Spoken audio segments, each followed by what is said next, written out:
इन्डियातिरको यात्रा इन्डियातिर नगएको चाहिँ चौथो वर्ष लाग्यो। यहीँनिर भएर पनि बोर्डरमै भएर पनि इन्डिया नगएको। म इन्डिया नगएको चौथो वर्ष लाग्यो। अहिले इन्डिया जाँदैछु।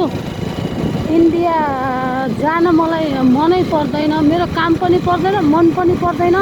पोलिटिकल्ली रूपले जुन इन्डियाको व्यवहार नेपाललाई छ नि, त्यो कारणले मलाई निको लाग्दैन। म पोलिटिकल्ली मान्छे नभए पनि होइन, आफ्नो देश त सबैलाई प्यारो हुन्छ नि। आफ्नो देश, आफ्ना देशवासी, आफ्ना जनताहरूलाई सबैलाई प्यारो हुनु राम्रो हो। र अहिले म इन्डियाको यात्रामा छु। भर्खरै सुकासान पुगेँ।